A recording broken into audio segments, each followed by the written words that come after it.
Good Shabbos, everyone. Good Shabbos. He's a landlord. I will cry. Okay, What's wrong? he's a landlord. It's not called Okay. that. Not called that. No. All right, so let's get started. Mhm. So this week, what we're gonna do is we're gonna get a little practical. In previous weeks, we spoke of more abstract, Mhm. giving perspective on how we should view our identity and our place among the world, how the world looks at us, what's our relationship to Israel, right? How we should view tragedy. What can we do practically? What do we walk away with? Okay, so we'll try to give some suggestions, and we'll walk through it a little bit, see what the Torah says. What do we do? We're here in the USA. We're in the countries we could call them today the countries of tranquility, where we're not suffering as much. What can we do? Okay, so let's first see what the Torah says about it, because there's actually quite a lot of guidance on it. Because it's always been this way. There have always been some places where Jews are persecuted and other places where Jews are persecuted less. So we always had this question of what can we do from far? We feel like we're one family, we're touched by what goes on overseas. What can we do? All right. Okay, so this is a quote that I think we had last week. This is from the Rambam, from Maimonides. Whenever tragedy strikes, whenever there is a difficulty to the Jewish community, whenever you are stressed by difficulties, famine, plague, locusts, or the like, cry out to God. Conversely, should the people fail to cry out and instead say, what has happened to us is merely a natural phenomenon, this difficulty is merely a chance occurrence, this is a cruel conception of things. What is Maimonides saying here in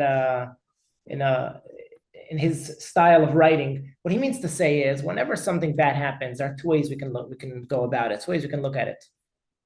We could say, bad things happen. Life sucks. Things go wrong. It's part of the natural occurrences. Tragedies happen to different peoples. Or we could say, it's divine. There's a message. God wants to tell us something. So if we just say that this is a natural phenomenon, we're just another people like all peoples, we're another nation like all nations. And the same way everyone is vulnerable, we're also vulnerable, right? So that's not the Jewish perspective. When something happens, we have to realize it's a direct message and we have to take it to heart. What do we do about it? Okay, let's see. But the first thing we have to know is that we should look at everything as if it's divine providence, as if it was particularly ordained for us. And there's a message that's for each individual in particular, for each of us in particular. Each of us as an individual should look at it as if everything that's happening is just a message for each one of us. Imagine I was the only person in the world and this thing happened. Then I would be the one responsible. I would be the only adult in the room, right? I would be the only one who could take action. That's how every one of us should look at the world. Everything that happens is a message for me. What can I do about it?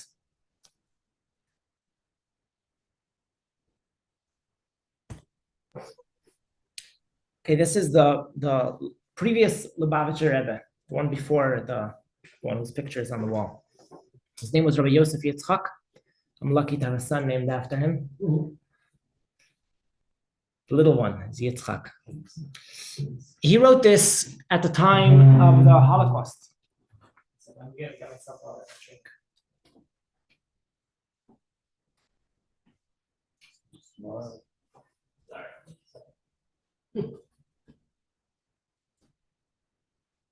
He wrote this in 1940, 1941, 1942. In those years, he escaped himself from the Holocaust. He was living in Warsaw at the time when the Germans invaded Poland. No, he was Russian descent. Yeah, but he was in Poland. Maybe we'll talk a little bit more later about his life story, because there's another lesson we're going to learn from him later tonight. And he wrote these words: we stand at the threshold of redemption, which means that throughout history, whenever something happened to the Jewish people, we always looked at it and said, oh, it's a message. Now, in particular, since we're already 2,000 years after we first went into exile, the time has come for the redemption. If we see bad things happening, we should realize that they're birth pangs. What are birth pangs? It's painful, but the baby's coming out. It's going to be good news soon. It's leading to something happy.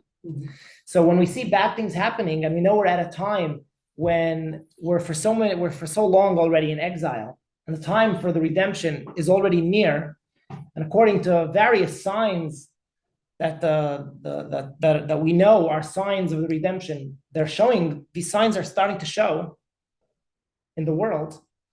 The Talmud says that just before the time of the redemption, the world is going to be filled with corruption. Faith is going to be non-existent. Everybody's going to turn into atheists. The world is going to be lacking truth. Everybody's going to be living a life of fake and lies.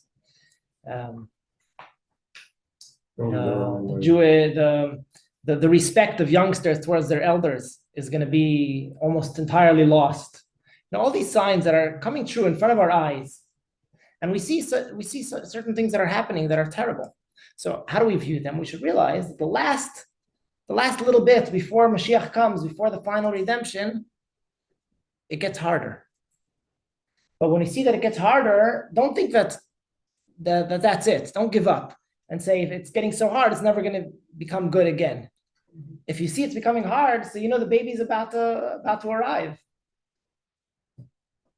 Right? The harder it gets, and the longer it takes, you don't say, well, maybe nothing good is happening. Maybe we should just give up. Well, 9 months have passed. You know the baby's coming. It continues to be hard. It continues to be hard, but you know it's any minute. You know it's going to arrive. So what's the lesson? God is demanding that we return. This is a much longer letter. I just quoted these few lines out of it. God is demanding that we return to Torah and mitzvahs. We do not hinder the imminent coming of a righteous Mashiach.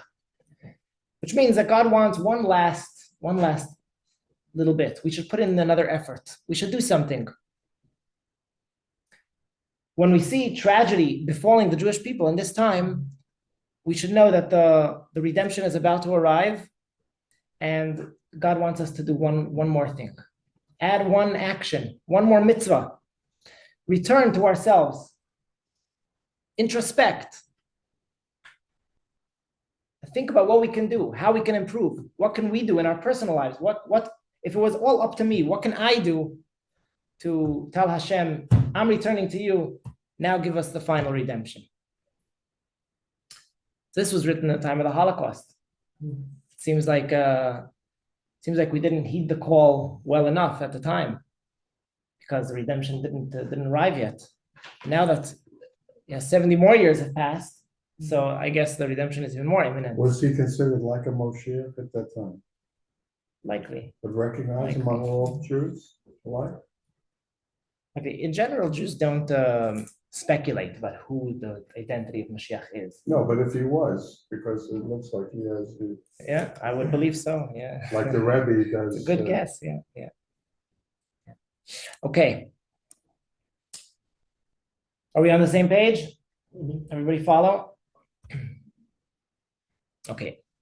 So that's in general. That whenever the times are difficult, we have to realize that the difficulty it's not a difficulty in order to defeat us. It's a challenge in order to make us rise, to make us get up, stand up to the challenge, and awaken us, to get us to do more action, to get us to introspect and improve ourselves. And it's dependent on us to turn it into something good. Okay. How can Jewish people support one another? Empathy, tzedakah, donation. See this? What's on the screen? There are two general approaches. This is a body, right? Mm-hmm. A body is made up of many organs, right? When one of the organs is ill, so how do we heal it? So this is another quote from a book called Hayom Yom. Mm-hmm. There are two there are two ways we can heal an organ that's ill. One way is you focus on that particular organ and you heal it. Another way is you don't focus on that organ. You focus on the rest of the body. You focus on the person's immune system, on his other limbs, and you you make the person in general stronger, and that automatically has an effect that also the sick limb will also be strengthened and have the strength it needs to feel better. Why do we bring this? Because just like that's the way it is in the physical body, so too in the spiritual body. All the Jews are like one big body. Some of us are the hands, some of us are the right hand, some of us are the left hand, some of us are the head, some of us are the toes, right? Each one of us we're a different part of the body. And when one part of the body has a deficiency, has a problem, by strengthening the other part, it automatically strengthens and heals the other part as well. So imagine this. Our brethren in Israel are in trouble. They need help. They're under constant threat. The military people who are right now fighting, they're in danger. They're endangering their lives. Every day there are casualties, right? What can we do? To some, it may feel like we're not doing enough. I heard from somebody, he said, you know why I check the news so much? Because I feel like I have to empathize with them. And the only way I can empathize with them is by checking the news. I feel like it's not fair that they're suffering and I'm complacent. I'm sitting here comfortable in New York. I'm not suffering from anything. I feel like I have to take part in their feelings of suffering. And that's why I check the news. That way my heart breaks also. So I feel like I'm with them. It's a beautiful feeling of brotherhood, of sympathy. But really, there's much more that we can do. We don't have to just feel bad and look at the negative. We can actually help them by us strengthening ourselves spiritually. That's like strengthening our part of the body. That's as if they are strengthening themselves as well. That gives them strength. We strengthen the Jewish body as a whole. Understand? I really like that. I just want to say that I'm listening and that's resonating with me right now. So I like it. Thank you. Worshiping, prayer. Any mitzvah that we Any do, mitzvah we do, I any think mitzvah that we is do can do good it, for the right? body of the people, I think. Exactly, And then exactly. There you go. transcend. As a matter of fact, I see a lot I see memes nowadays that people send around. Not memes, like short videos that soldiers that are right now in Gaza, they're filming themselves and they're saying, anybody who's praying for us or doing mitzvahs for us, we feel it, we feel the warmth, we feel the strength. Keep doing it. It really supports us. It's so encouraging knowing that all of you are praying on our behalf. It really does a lot, even psychologically, right? But spiritually, it certainly Right, has an how about effect. material help, like, sending charity? Absolutely, yeah. In that way, you could be you're quite literally with them, helping them. In other words, you're not considered abroad. If you can help them financially, then you're not far away. You're doing something imminently effective. What we're discussing is even if you can't communicate with them on a physical level, but the spiritual actions that you do also have an effect. Yeah, but certainly sending money is very important. Giving charity in general to Israel was always a very Jewish thing, and it was always a tradition. Why was it always a tradition? Because historically speaking, the community in Israel was always very poor. Because in Israel, they had no economy. Until 50 years ago, there was no economy. There were no jobs in Israel. There was nothing. Nothing grew there. It was a swampland, right? And there was no way for them to make a living. And there were Jews who always went there because they wanted to be in the Holy Land. It was a They wanted to be near the temple, near the holy city. They wanted to be right. They wanted to be immersed in Torah study and in prayer. Many Kabbalists lived in Israel and Jerusalem and Sfas. So the community of the diaspora was always sending the money. It was a never-ending need. It's not like you supported them once and then they figured it out. They were relying basically on the community in the diaspora. And European Jewry wasn't well off. They weren't wealthy. Sometimes they were, sometimes they weren't. But they were always supporting Israel. They were giving their pennies to support it. So supporting Israel is certainly a good virtue. Yeah, it's good to point that out. Our cousin came from Israel one year. We both got out of the military. He came from the Israeli army. He was a tank instructor. And I used to tell him, because I saw Israel the same way. I said, they don't have what you don't have over there, what we have over here. He says, really? We have every single thing that you have there now that you have here in the United States. And I couldn't believe how far they came. They improved a lot, right? When did he live with us? In the 70s. Right. So much, so soon. Discoveries, medical breakthroughs, security. They were at the top of their game. It's very miraculous. It's amazing. How far they came. Redemption. The Arabs living there, they gave it away so easily because they said, oh, this land is not good for anything. They'd rather go to Jordan. Other places were more successful, but the land was more futile. And then the Israelis you also said the swampland wasn't conducive to growth and everything. Right.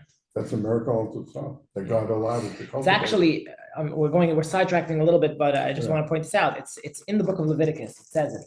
It says the land will be desolate until you come back. Can you imagine? For 2,000 years, the land was desolate. Right. It's literally it's right in the verse. Amazing. Yeah. Okay. What God is able to do is amazing. I think also, probably not in the Talmud, but to push our politicians to support Israel is a really good thing too. Right. Very good. Speaking of which, Sunday we're going to have the senator and the assembly woman. They're going to be there. So come to show your support. Which senator? Ramos. Yeah. I was hoping for sure. Okay. Next level. What? Okay. All right. You see this? King David had a military command. The general of his military was Yoav. Yoav was actually his cousin, Joab. And King David was also a great warrior, right? David and Goliath, right? He was originally a warrior, but then David let go of the military. Instead, what did David occupy himself with? The harp. Torah study and prayer. Song. The harp was his song, right? The harp is how he sang songs to God, and he composed. Which book did he compose? Psalms. Psalms, very good. And he maintained the stability with the harp, I think, and poetry. Yeah. So King David was busy studying Torah and praying, right. And Yoav was busy on the battlefield, and they made this deal between each other that he's going to have his task and he's going to have his task. And the term that they used, the way it's recorded, is that King David said, if you're not in the battlefield, then I won't be able to study Torah because I'll be worried. Now I'm confident that you're taking care of things. Right. And if I won't be studying Torah, then you won't be able to succeed in the battlefield. So it's a partnership. And this is the way it's always been by Jewish people, that there was always this partnership. Just like in the military, you have the front and the rear. Right, you need the soldiers that are on the front, and you need to have the kitchen staff and the intelligence officers, and the desk people. So too, in the Jewish people in general, there are the physical efforts of security and military, and there are the spiritual efforts of those who are studying Torah and praying and occupying themselves in spiritual matters. So the two of them are a partnership that go hand in hand. Okay, so here, us in the USA, we know we can do King David's part of the partnership. Was there tefillin at that time at all? Sure. There was, even in that time? From Moses, from the time of Moses. I didn't know that. But not. Can't make up such things. But not Noah. No, no, no. because he didn't even have Bibles. He didn't then. have it, right. Oh, All right. Here's a to take what we said on a deeper level. So this is a passage from the Talmud. Rabbi Oshia said, "The Holy One, which means God, performed a charitable deed toward Israel by scattering them throughout the nations, throughout the world. Had he exiled them to one place, they could have all been destroyed at once." Okay, does this make sense? yeah, you touched on that last week. Right? Meaning, right. Yeah, I mentioned that the fact that God scattered us throughout the world in exile is actually a favor. It's hard on us because when we're together, so we strengthen each other and we're stronger. But when we're scattered, there's also a good aspect to it, which is that now we can't all be destroyed at once. When the Spanish Inquisition happened in Spain and Portugal, I mean, half of Jewry was then in Spain and Portugal. They all fled to where? To Europe. European Jewry was just starting at the time, and they were able to accept the Jewish people. There were Jews elsewhere. When the Holocaust happened in Europe, and half of our nation was wiped out, but Jews in America and in Israel and in South Africa survived. So the fact that we're scattered all over has a positive element to it, that we can't all be wiped out at once. Okay, this is what the Talmud. I like that. Good. Let's take this to a deeper level, though. This is the same rabbi which we brought earlier, Rabbi Yosef Yitzchak. He had a very challenging life. Just to give a little bit of history in order to explain where this saying comes from, the saying that we're gonna quote from him in a minute. So he started off. He was born in Tsarist Russia, right? The communists took over in 1917. So the first 37 years of his life were under Tsarist Russia, where he was a very influential leader.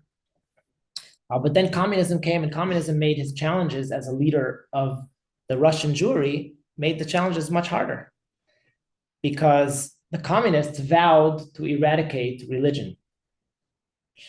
And there was a Jewish faction of the Communist Party, and they were much worse, right? Always the Jewish anti-Semites, the self-hating Jews are always the worst, right? So the Like in Jewish Israel. communists. Like in Israel. Trotsky again was an anti-Semite? What? Trotsky? He didn't like religion.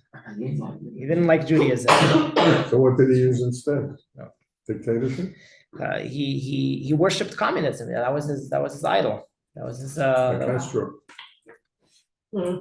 I thought he was killed because he was Jewish, but he didn't practice. No, he was killed because Stalin, because of politics. Because Stalin hated him. Yeah. Stalin He was felt a threatened threat by to him. Stalin? Yeah. Oh. Yeah, but Trotsky was nothing close to religious. No. In general, the part of the ideology of communism is the way Karl Marx puts it, that religion is the opium of the masses. Right? The whole concept of religion was just made up by the fascists in order to keep the oppressed. Right? That way, when people have problems, instead of standing up for their rights and fighting and making a revolution, instead they just turn to God and say, "Oh, this is what God gave me." Right? They say they have. Kind of, in some respects, I look at it, it can be a double-edged sword. And used in the wrong way and used in the right way. Yeah, but that's not what they said. They didn't say it's double-edged No, sword. I'm They said saying- religion is bad. That's just my interpretation. Yeah. Okay. So I'm not going to go defending communism now, but No, I just want to show you why communism was so adamantly against religion. They felt that in order for communism to be successful, and they wanted to turn the whole world into communist, so they had to eradicate religion. And the Jewish faction, they knew that Jews are very determined when it comes to Judaism. They're not going to give up on religion so fast. So they felt they had to make a really strong effort to eradicate Judaism. So they went on a campaign to close down every single synagogue and every single mikvah, every ritual bath, every Jewish school, every teacher that was teaching children Torah. They sent the teacher to Siberia because they knew if they would just tell him he's not allowed, he wouldn't listen. You know, Jews are very determined. They're gonna continue teaching their kids Torah. They sent them all off Wow. to Siberia. My great grandparents were sent off to Siberia when this happened. Sorry, keep going. Where did they live? They were in Russia. Yeah. In Russia. Yeah. Well, do you know why specifically they were sent away? When the communists took over, they had a business and they were Jewish and they had a business. So the business was taken over and they were sent away to Siberia. Yeah. Yeah. Yeah, it was a very bad time for Jews. It was a very, very difficult time. They forced parents to send their kids to the communist schools, right? There was no private education. They canceled private education. You had to go to the communist schools where you were indoctrinated in communism. And one of the main elements of communism is no God, no religion. And so the previous Rebbe, Rabbi Yosef Yitzchak, who was the leader of Judaism in the USSR at the time, stood up fiercely against the communist regime and encouraged hundreds and thousands of Jews, anyone who would listen to him, to realize that we're in the midst of a war, and to continue spreading Judaism and holding up the flame of Judaism strong, teaching children and reopening underground synagogues and underground mikvahs. And you know what would happen if they find an underground mikvah in your basement? You'd be sent to Siberia, best case scenario. Or what happened if they find a teacher who's learning with children? Then he would also be sent away. What happens when you're in And they Siberia? sacrificed their lives. Mm. Siberia was a labor camp with Like concentration camp. very difficult conditions. You know, no food, very cold climate, living in barracks, and people didn't survive. People didn't survive. What about Russian Orthodox? What do they do? They fought against all religions, but Judaism especially because of the Jewish communists. They you're okay? No, I can't see this up on. I think I'm gonna have to. Sorry. Sorry, feel better. But Russian Orthodox also, I mean, suppose they were Jewish Russian. Are they exempt? Russian Orthodox is a religion. That I understand, but let's say the Russian Jews, isn't there a number of them?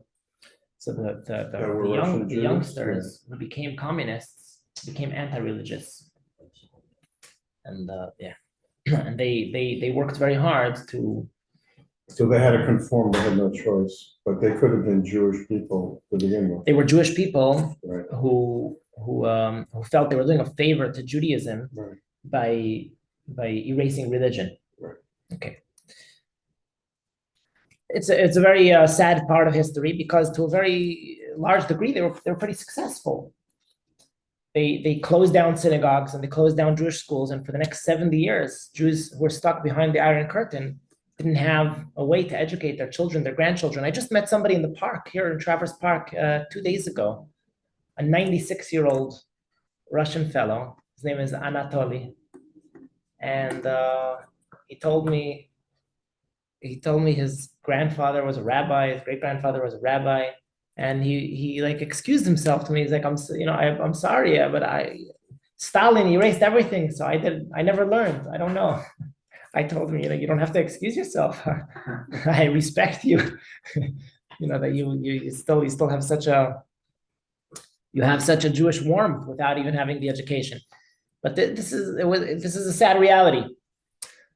And they fought strong. The Jews fought very strong at the time, and they were also successful to a large degree in keeping up the.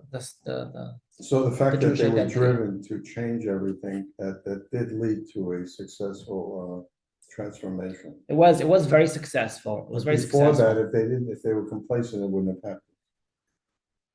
Right. I'll tell you what happened. Eventually they arrested the Rebbe. They had a lot of respect for him because he knew he was very powerful. He had a lot of followers, and he had a lot of international followers in America and all over the world. But ultimately, they realized that as long as he's free, as long as he's allowed to talk to his community, he's doing a lot of harm to their agenda. So they ultimately arrested him, and they planned to execute him immediately. Within 24 hours, they were going to execute him. And don't ask what happened. It's a story for a different day. But ultimately, they released him. They let him go.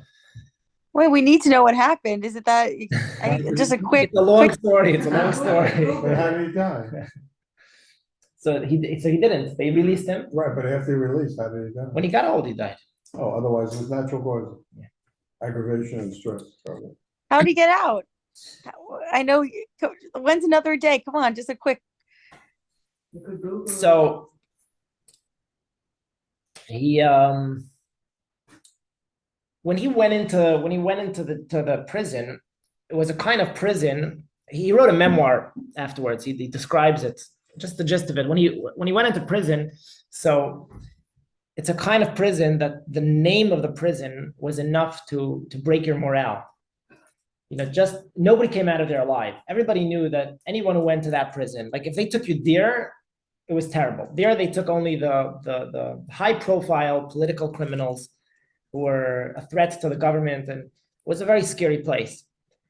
And the way the communists worked is one of their methods was instilling fear, was breaking your morale. And that was the first thing they did.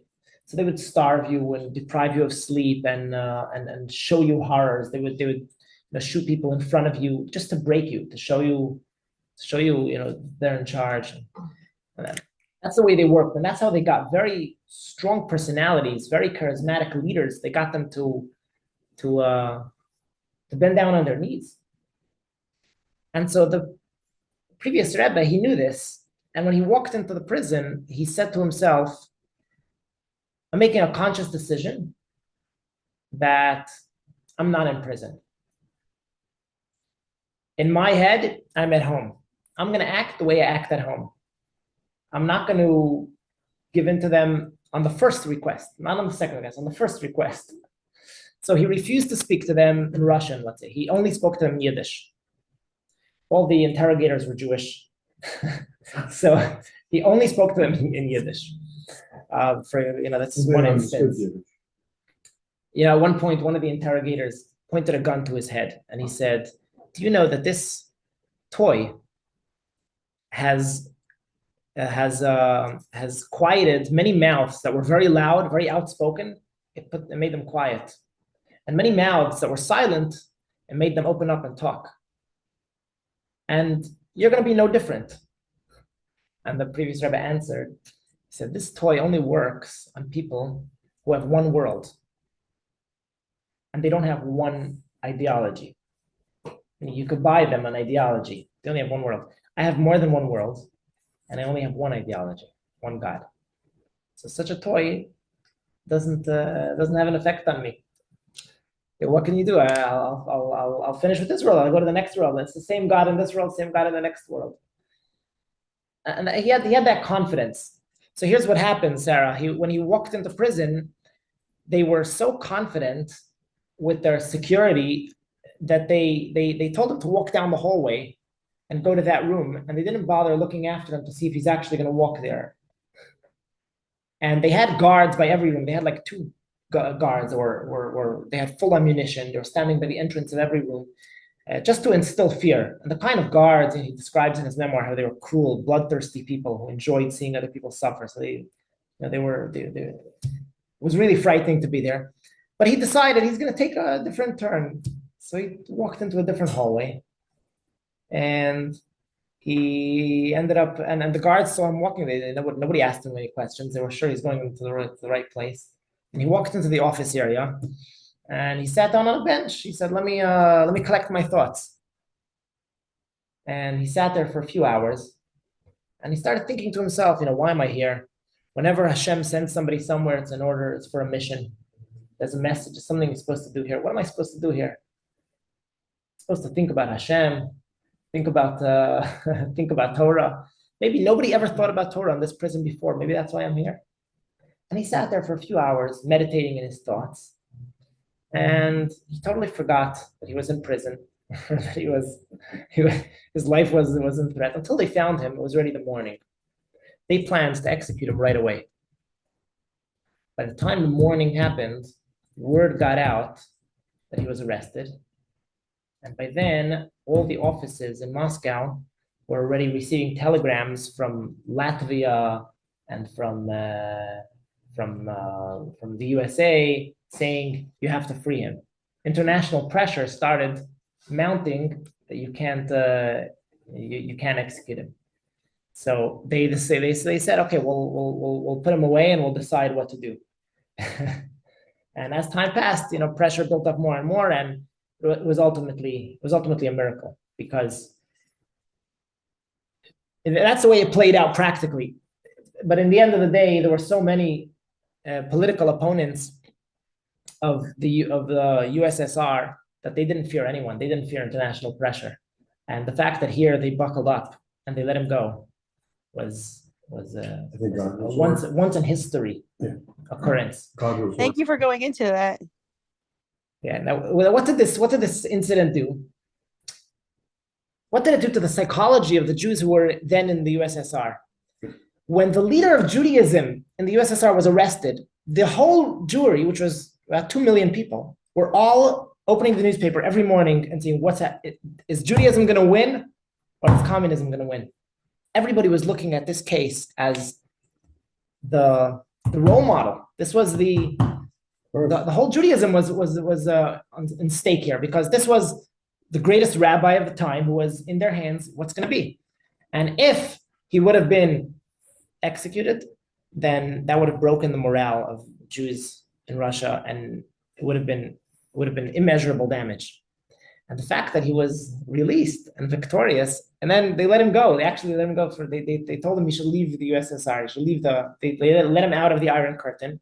And so he went to Latvia and Poland, and there he was able to double and triple his efforts for helping the Jews in the USSR, because he didn't have the constraints of being within their prison. So what ended up happening was everybody saw this, and it strengthened them so much.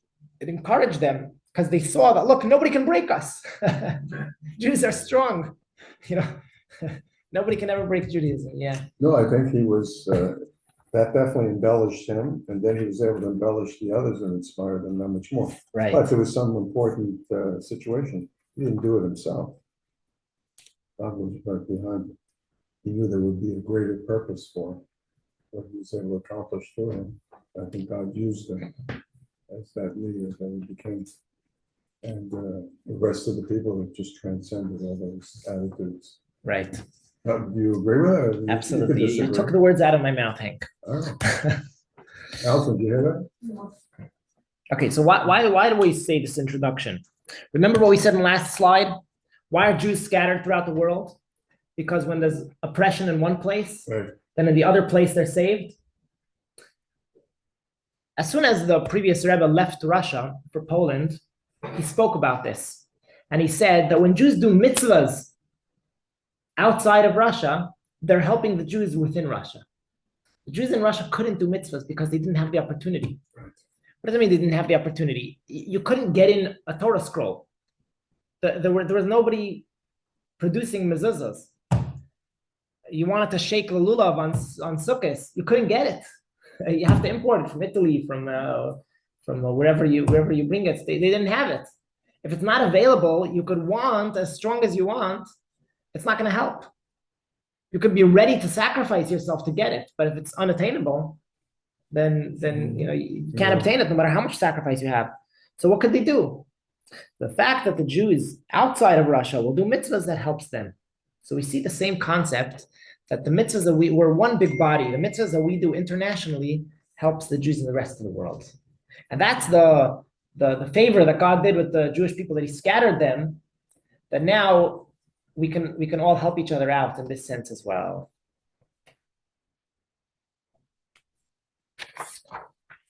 If you look here, page 8 in the textbook, it starts here. It says C, spiritual effort for captives. So the second side of that. Do you see it? Do you have it or not? Maybe I didn't give this out yet. Here. Did I give it out? Here. You have it? You see, so the other side, yeah, flip the side. Where it says see, so the other side of the page. First paragraph, moral support. Do you see? Yeah. The Rebbe Rayatz explains that there's a positive aspect to the Jewish people being spread out in various countries. It can happen that the Jews in one country are oppressed and not allowed to study Torah and observe mitzvahs. Some mitzvahs maybe cannot be observed, even if people are willing to risk their lives for them. For example, if the government doesn't allow the four kinds, that's a lulav and etrog, to be brought into the country for Sukkot, then the mitzvah simply cannot be observed, regardless of how much one is willing to sacrifice for it. When Jews in other countries study Torah and observe mitzvot, they give the Jews that are under oppression strength and fortitude to study Torah and observe mitzvahs. Let's continue the next paragraph. The effect of this support is gradual, meaning how much of an impact do you have on them?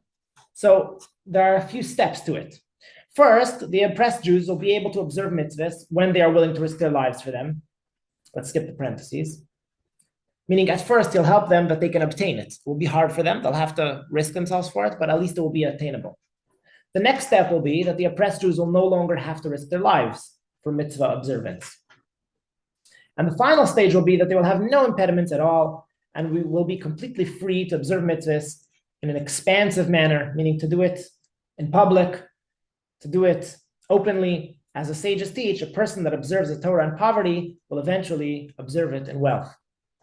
Which means if they start observing Torah, observing mitzvahs, even though it's difficult, eventually they'll be able to observe it in an abundant way. Okay, so we see again this idea that mitzvahs that we do here help Jews all over. All right. One last point to this segment, and then we'll move on more to some practical tips.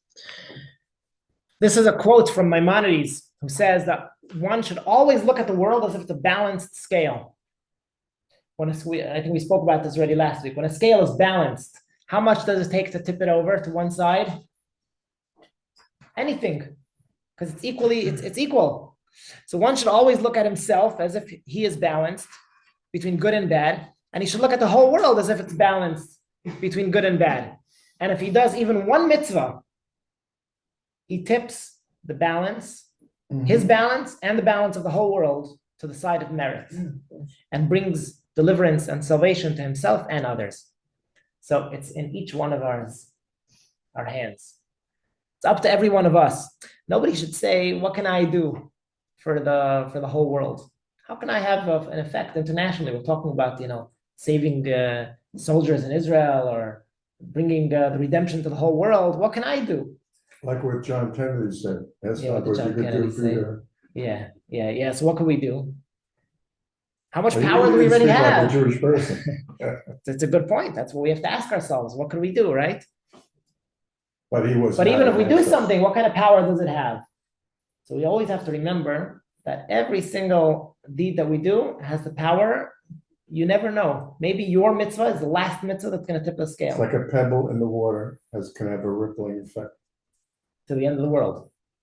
to the other side of the world. If not for winds and other stuff, the ripple effect will continue forever. But it has to be done without seeking the thought of seeking a prize for it. It should be done because it's out of your own heart, and it should be done for the right godly reason. I don't mind if you do it for the No, sake but of a but prize. isn't that true? If with you're God? going to tip the scale and bring redemption Oh, for yeah. everybody, you can do it for whatever reason you want. Right, but I mean, in terms of a godly way. Yeah, for sure, that's better. Yeah. Okay, never underestimate your power, right? Right. Never underestimate the power of one deed. Sometimes people say, "What can I do? I didn't do this yesterday. I'm not going to do it tomorrow. I'm not religious. You want me to do you a favor once? What's it going to help?" What's the best small deed you could do for someone? Like a good example, is opening the door count? That's like nothing. It's too little.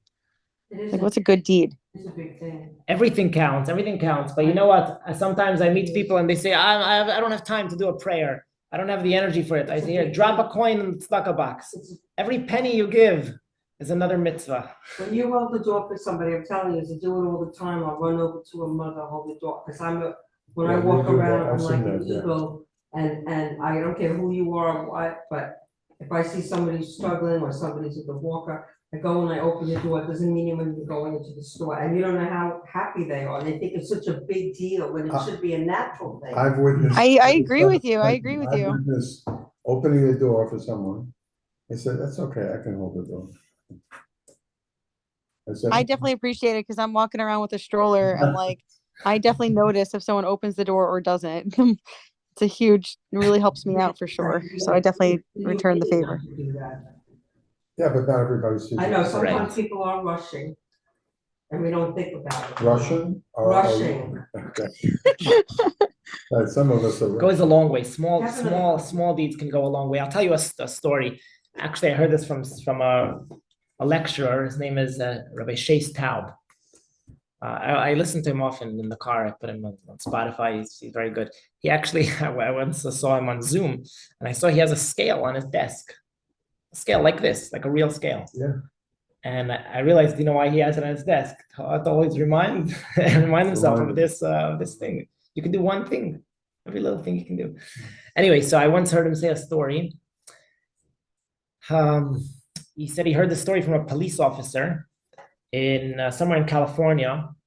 And this police officer, his job, he was part of the suicide team. So whenever there was somebody, who was about to commit suicide and they called the police, he was always on the team. And many times he came and was ready too late, right? And he had to pick up the pieces of the mess. He had to examine the situation and collect evidence and identify, right? Whatever he had to do. And so he said one day he comes to a suicide site where they call him, somebody took his life. And, they're looking for the person's identity. And he's like, okay, I've seen hundreds of these already. You see the person has a note in his pocket. He's like, okay, I've seen hundreds of these. They read the note. And the person writes on his note like this. He says, I'm going to the bridge now. I'm going to take my life. If one person stops me on the way and says hello, I'm going back home. If anyone looks at me, if anyone cares about me, if anyone acknowledges my existence, then I'm not going to take my life. I'm so worthless. I'm so meaningless to the world. And then that's what happened. And this police officer said over the stories, and never underestimate what giving a smile to somebody can do. What's saying hello to somebody. We take it for granted that people acknowledge us. Somebody that's old and Wow. That's walking, like a lot of people have osteoporosis, they're looking down. Okay. Maybe they're alone for all their lives, maybe it's recent, and they're just, nobody notices them. And if you just say People, hello. No, yesterday I was walking down on the street and I was walking with my 4-year-old and I had 2 very large bags in my hand. And I saw someone on the street, he was carrying a piece of furniture and he kept pausing every 10 feet, pausing for 30 seconds and continuing to carry it. And I couldn't help it. I would like to help him because I saw he was struggling. I've been there in the past, but I was with my kid and 2 big bags. Like I just couldn't. So I just stopped and I told him, I wish I can help you, but I'm sorry, I can't. Sure. Even to acknowledge it, Can't even try. I'm not just to convey to him that I'm not ignoring him. Right. It's every little thing is very important. The heart is. Right. I just want to say that regarding you said that you knew someone that worked on the suicide unit. Yeah. I knew someone that was in California and he was participated in this volunteer squad that was like walk around on the Golden Gate Golden Gate Bridge. Yeah, he was at the Golden Gate. Yeah, same. Yeah, he would walk around on the Golden Gate Bridge on all major holidays to look out for people that were going to commit suicide. And like he was part of this team that like on all the holidays, yeah, he would just go out and like try to talk to them and to talk them off of doing that. And like I never heard of anyone doing that. I never heard of that like being a thing before, but like he told me that he was a volunteer and it was like every like Valentine's Day and Christmas and like all the holidays that people feel alone, like Oh, he would go wow. talk to them. Oh wow. So that actually made like I'll never forget that he said that he did that. That was like, wow, that seemed, it's actually like a really nice thing to do, especially now hearing about your story about how this person had that note in their pocket. Like if someone was just there, it would have made a huge difference. You could have let him hold the child while you would have held the other. But If you were Thanks for the kind enough. suggestion. But the problem is, like, especially this time of year, people, Make me you feel watch the guilty. media and you see everything. And I get into it too, because I love creativity and I love happiness and celebrations, but they overkill it so much in this country. And people feel worthless if they don't have, maybe they don't have a family, maybe they don't have Right. children, maybe they're alone. And Right. they feel like it's very easy to feel like that because no one pays attention to you. So unless you have really the most fantastic self-esteem, or maybe they have a pet. Right. But if someone is all alone and because the media keeps emphasizing the same thing with family, with kids, going here, getting this, new car, diamond, I'm saying over and over and over, and it's not unusual for Right. someone to feel. Tomorrow, we're gonna have about 20 volunteers, students, who are we're gonna go around here in Jackson Heights visiting seniors for Hanukkah, the Jewish people who are alone, bringing them donuts and celebrating. So yeah, exactly what you're saying. In the holidays, make sure people are not feeling alone. And you Okay, we mean- have one last And thing. you don't mean just Jewish seniors, you mean No, everybody? Jewish people. Just For Jewish. Hanukkah, yeah. How are you gonna know Yeah. if they're Jewish or not? It's specific people Oh, that they're going to, yeah. They've come to me. Oh, yeah. I'm afraid I like the camera. You look too much like a Gentile. You're here, you're Where good. do you get the Hanukkah donuts? What are they called again? Soaking Yod or something? Yod. How do you say it? Sunday. Are you gonna come on Sunday? It's actually my birthday on Monday, and I'm gonna do a family thing on Okay. Sundays. But what's birthday. happening? Happy birthday. We're gonna have a lighting in the park. Oh, that's nice. Celebration. Yeah. Oh, what time? 4:30. 4:30. Okay. Yeah, I don't think Everybody's we'll do. invited, even you, Even. Oh, even us. Why Hey. even? Okay. All right. But can I ask you something, when you were just, many years ago, Jewish people lived within their own culture. So it's, in a way, you can't, if you live in a multicultural area, or you may live in a Jewish area, but when you go outside, you're not in a Jewish area. So I'm saying, when you do good, you should try to do it for everyone. I mean, as far as holding a door, or whatever, you know what I mean? Don't just say, oh, you're Jewish, I'll do it, you know what I mean? But Of course. because I know sometimes people are very afraid, people that are very religious are very afraid to be around people that are not, and they wouldn't even think about it. But I guess I've always gotten along with all cultures, and I try to ingratiate myself. Yeah. We shouldn't have I differences. just would Okay, like that. let's move on. I have a question. What are those straps? I've always seen them. I just don't know what they are on his arm in the picture on your screen. Okay, let's talk about it. Guys like that growing Let's talk up. about it. This is called tefillin. Tefillin is a special mitzvah which is done by men above the age of 13. That's above bar mitzvah, right? The bar mitzvah is about putting on tefillin, right? Now, why do we bring tefillin? You see here, there's a soldier putting on tefillin, and then there's the guy putting on tefillin. Tefillin is a prayer. It's a very special prayer. In what way is it special? It has a virtue that it provides protection, security for the Jewish people. Let's go back a few years. In 1967, remember 1967? What happened? No Kippur War. Almost. It's a terrible war. for Six-Day War. Israel. Six-Day War. Six-Day War. Terrible war for the Jewish people. Right? There were. I only learned about it from a movie, believe it or not. more about it, gold, that was Golda. Golda I Meir. never know much about it. So that was Yom Kippur War. That was Yom Kippur War. Yeah, but the 6-Day War, we saw a video about it Yeah, we 2 did weeks see it. ago. Oh, We I thought it showed was it. the Remember that Civil video? War. All the We showed it. yeah, all the Arab armies were ganging up. Egypt, Jordan, Syria, Lebanon. They all ganged up Yeah. on Israel, and it was the situation was very, very dire. Israel was outnumbered. They were like 1 to 12, and they were attacked from all sides, from the front, from the right, from the left, from the back, from all sides. And it was very, very difficult. And people were saying that that's it, that's the next Holocaust. They're gonna drive the Israelis into the sea. Remember? What year was that? You remember that, right? 67. She No, just what, said- wasn't that, I thought that was the Yom Kippur War, was not it 67? 73. Okay, yeah. So let's clarify a I'm little. sorry, I did forget, that was not Listen. academic. Listen, you'll learn. Okay, Let's clarify. 1967 was 6-Day War. 1973 was Yom Kippur War. oh, okay. Okay. And then 2023 was the war we're currently in. The worst. Okay. In 1967, all the newspapers were all reporting that Israel's going to be annihilated, right? I'm not going to repeat everything because I think we saw this like 2 weeks ago, right? Everybody was saying that there was no hope for Israel. Everyone was saying all the Americans should flee Israel, come back to America. Anyone who had a foreign visa should leave Israel. The Israelis they started preparing national parks, turning them into cemeteries, preparing for all the victims that are gonna be. In the end, it was miraculous.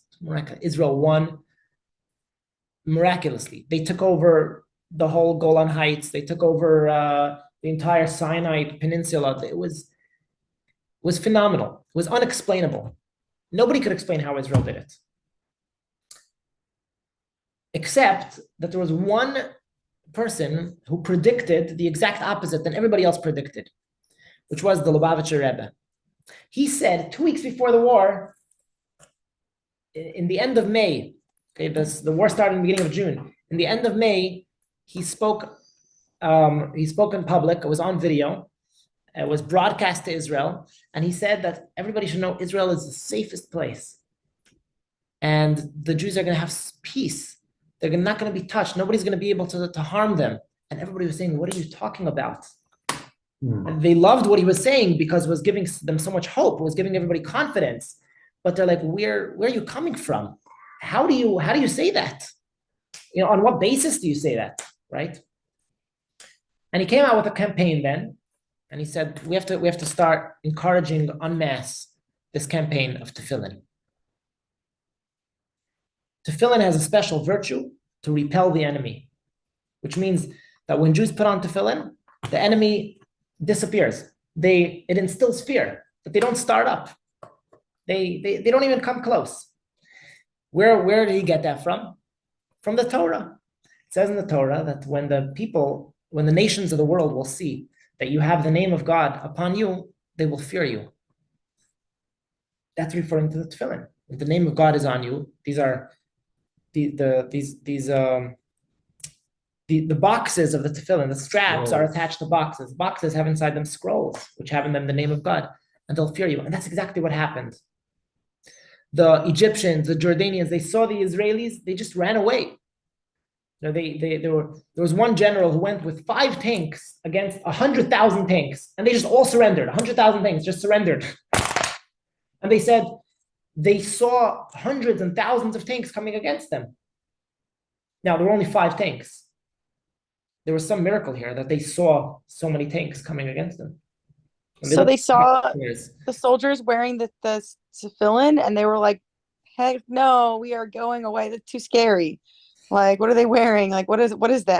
That was another story. That was actually another story. What I meant was that spiritually, their soul sees it. And not that they see the tefillin literally, Right, but the angel that's supervising them, is gonna see the fact that the Jews are putting on tefillin in fear. But that was actually an interesting anecdote that on one occasion that actually did happen. You know, after the Israelis What year was that? took captive a few soldiers that surrendered. So they asked them, you know, why did you surrender? And they said they saw the Israelis on the soldiers on the hills. They had this new ammunition on their heads. This was And they got so scared. This was 67. Like you say, yeah, that was 67. Right before I went to the So it's a very, very important mitzvah. that when we put on tefillin, you see here, there's a soldier putting on tefillin and there's a regular guy putting on tefillin. When we're the regular guy, we're helping the soldier. Okay, another mitzvah. What's this mitzvah? But I have Mezuzah? a question I want to piggyback with that. Yeah. They supposedly did that during the concentration camp periods, the Orthodox religious Jews. But they were They asked. did what? They had the They had tefillin the on, tefillin but in they the were concentration robbed, camps. they They took confiscated. them away. They took away all. They didn't see it as a threat, the Germans. Well, they took away everything that they had. They took away all their Right, belongings. what I'm saying, in effect, they didn't see it like they did in 67. They saw it as just something, an ornament that they wear during. religious- Right. It But they didn't see it as didn't like have a. the same effect. Didn't have the Right. same Is there, effect. wait, Right. who is the Rebbe now? I mean, We don't He have. died in 94. you mean then, so no one took his place? No. I wonder why. This may be a really weird question, but what's the difference between a rabbi and a rebbe? Rebbe is like on a whole different level. Like a grand rabbi. Right. Well, he has spiritual powers. Grandmaster. Wow. Like we see Grand rabbi. like we see in these stories. He prophesies the victory of the 6-Day War. He's the only voice Okay. among all the political analysts who said that they're gonna win, and he called Could his he have been campaign. related to Moses, this one that you were alluding to? No. Was he from the line of David? No. Yeah, he was from the line of David. Okay, let's continue with this because we wanna wrap it up already. Mhm. Mezuzah is another very important mitzvah. Do you know why mezuzah is an important mitzvah for protection? Why do we put a mezuzah on our door? The signal that we're in a holy space. Very good. That's right. And together with that, to protect the home, and to protect us when we're in the home, and to protect us when we're out the home, when we're outside of the home. Yeah. So the mezuzah does that. It makes our home a divine place, a holy place, a place of good where mitzvahs are going to be done, and it protects us wherever we are. On the mezuzah, actually, it says on the outside of the mezuzah there are 3 letters: Shin, Dalad, Yud. If you look on the outside of the mezuzah, those 3 letters are on display. Those 3 letters are an acronym that God is the guardian of Israel. Okay, so mezuzah is a guard. It's a protection for Jewish people. Now, when we put up mezuzahs here, does that protect the Jews in Israel? What do you think, based on everything we said until now? Yeah, of course, but it's always nicer when you see it inside. So let's see inside. I have Source one in 10. the car too, You have one in the car? special for the car. Source 10. Do you see source 10? I want to read this inside.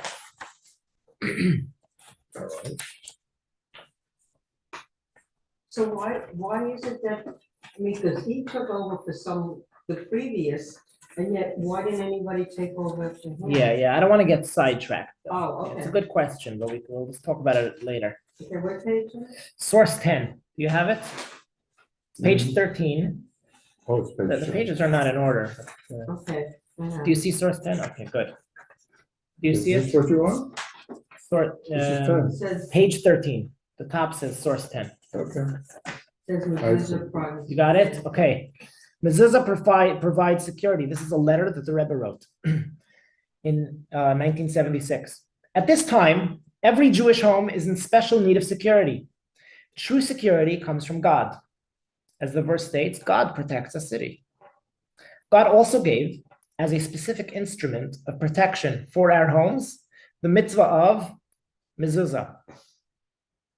All the Jewish people are a single edifice, one entity, responsible for each other. Therefore, in addition to providing divine protection for the specific house it is attached to, every kosher mezuzah on any Jewish door contributes to the security of all Jews everywhere. Every Jewish woman is the mainstay of her house, and every Jewish girl is a future mainstay. They therefore have the unique merit to promote the mitzvah of mezuzah, so that every door in their homes that requires a mezuzah should have one. And the same for the doors in the homes of their neighbors and acquaintances. So here the Rebbe is actually saying that it's specifically the women's job to, not that it's only their job, but it's more specifically the women's job to encourage this mitzvah because of their role in maintaining the home. And the mezuzah is on the home. So the mezuzah is another mitzvah that has a special virtue for protection. Important to note that a mezuzah is not one per home. It's one per doorway. Okay, so if a home has more than one doorway, then every single doorway gets a mezuzah, except for the restroom. That's the only door that doesn't get a mezuzah. Why is that? Why not? Everybody has to go. Why not? Because you don't do any respectful activities there. You don't eat there, you don't sleep there, you don't read books there. Maybe you do. It's respectful to release yourself, you know, you gotta go. So It's important function. Take a shower there. I do my reading. So, yeah, so I mean the same would be for a laundry room. You wouldn't put a mezuzah there, right? Any place that's It's sinful in God's eyes to do that. yeah, you don't put a mezuzah. Yeah, I was just wondering if it has that effect. Right. But other than that, every single doorway should have a mezuzah. Right. And, Rabbi, are we supposed to kiss the mezuzah every time we pass one? it's a good thing to do. Yeah. we Yeah, do. yeah, it's a good thing to do. You're not obligated to, but it's a good thing to do because it reminds you, it keeps you aware, it keeps you conscious of the mezuzah. You don't get used to it. You don't forget that it's there. You don't pass by it and not even realize that it's there. Are you supposed Remember. Are you supposed to kiss it every time you go into the door? That's better. That's better. Yeah, Yeah, I do. Yeah.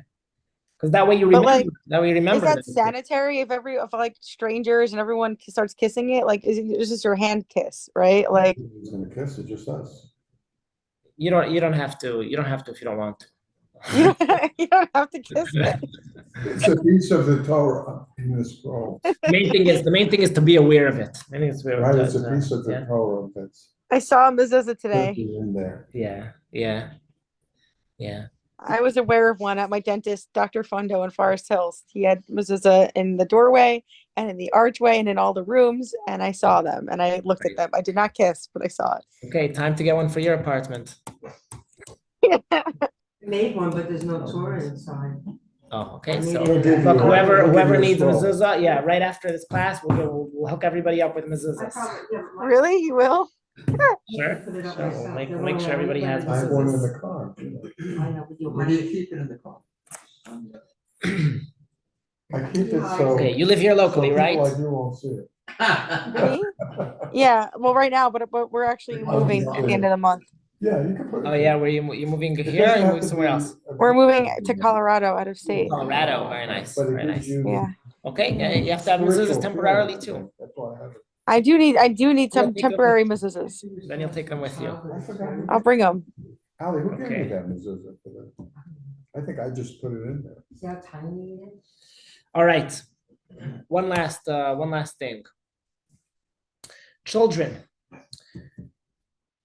studying Torah is another very good mitzvah for protection. Yeah. And this is a verse from Psalms. The verse says, out of the mouths of babies and sucklings, you have established strength to your adversaries in order to put an end to enemy and avenger. I'll translate this in English. This means that if you have an enemy or you have someone who wants to do harm, so the best way to destroy them, to put an end to them, is by the mouths of children and little babies, not even children who are of the age of education, but little children, little babies. By little babies can't really learn Torah, right? But if you sing to them Jewish songs or say words of Torah or prayer in their presence, that has an effect on them, and that puts an end to the enemy. That has a very strong impact. And there's another story that goes together with this, which is it was August 1973, and this time the Rebbe came out with a different campaign, and this time it was actually a real surprise. This time nobody knew that there was going to be the Yom Kippur War. It was a real surprise. And in the middle of summer, the Rebbe said, we have to start campaigning that children should gather and study Torah. Gather children all over the world. In Israel, go to the Western Wall, like you see in this picture. Children should gather at the Western Wall. Thousands of children gathered, had rallies in the USA, in Europe, everywhere, wherever there are Jewish kids, they should gather there and learn Torah. And every single week, he kept speaking about it. Kids have to gather and learn Torah, right? And then Yom Kippur happened, and the war broke out. And then after Yom Kippur, the Rebbe said that, I didn't even know what pushed me to say this. Why was I so adamant about children suddenly learning Torah? But now that the war broke out, I realized why I was saying this. Meaning I had this gut feeling, but I didn't know why. But it was because of the war. Because children learning Torah has a special virtue to repel the enemy. Okay, so that's an interesting story behind it. But yeah, it works. It worked at the Yom Kippur War. They won.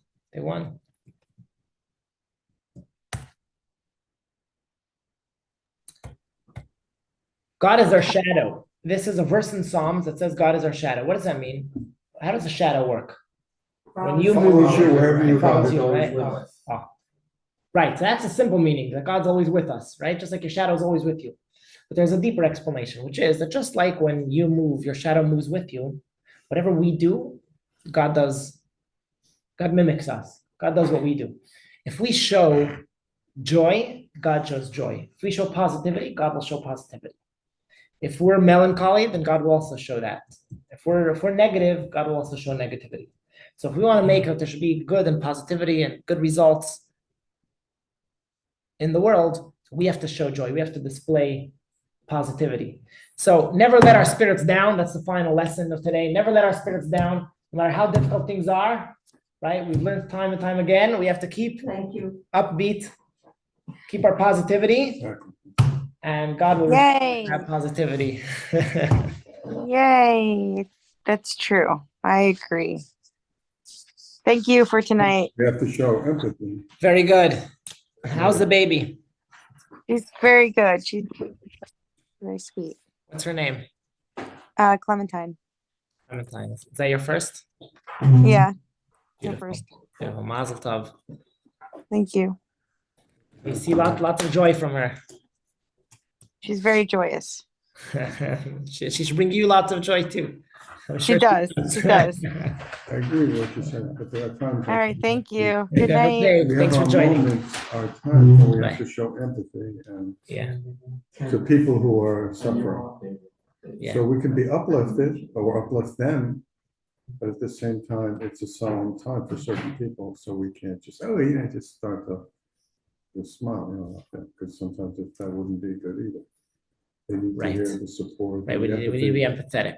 Yeah, Right. so I think Right. for most of the time, we We need to be empathetic. Right. if at all possible. Right. At the same time, they're not a contradiction. If we convey that our joy is not God being recognizes insensitive, it. but it's in order to bring about joy, then We have to settle they that won't. part.